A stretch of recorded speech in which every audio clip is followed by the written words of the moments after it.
રીલ્સના ચક્કરમાં કાકાએ પોતાના ભત્રીજાનો જીવ જોખમમાં મૂક્યો હતો। 8 વર્ષના ભત્રીજા પાસે જોખમી રીતે બુલેટ ચલાવડાવી કાકાએ રીલ્સ બનાવી પાંડેસરા પોલીસે પરાક્રમ કરનારા કાકા કુલદીપની કરી હતી ધરપકડ। મળતી વિગતો પ્રમાણે શનિવારે સવારે સોશિયલ મીડિયામાં એક વિડીયો વાયરલ થયો હતો, જેમાં બુલેટ બાઇક પર એક વ્યક્તિ પાછળ બેસીને 8 વર્ષના બાળકને બુલેટનું હેન્ડલ પકડાવી બુલેટ ડ્રાઈવ કરાવતો હતો। જોખમી રીતે બાળક પાસે બુલેટ ડ્રાઈવ કરાવવાના આ વિડીયોને લઈને સોશિયલ મીડિયામાં લોકોએ ભારે રોષ ઠાલવ્યો હતો। પ્રાથમિક તપાસમાં વિડીયો પાંડેસરાના મિલન પોઈન્ટ પાસેનો હોવાનું બહાર આવ્યું હતું।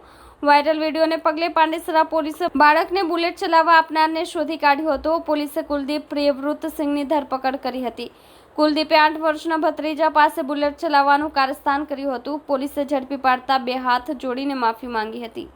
મારું નામ સિંહ કુલદીપ છે ને મેં મારા કાકાને છોકરાને ગાડી પર બેસાડી એને સ્ટેરિંગ પકડાવી વિડીયો વાયરલ કરેલી, એના લીધે હું માફી માંગુ છું ને ભવિષ્યમાં આવી ભૂલ મારાથી ન થાય એવી વિનંતી કરું છું। આ મામલે પાંડેસરા પોલીસે મારી વિરુદ્ધ કાર્યવાહી કરી છે।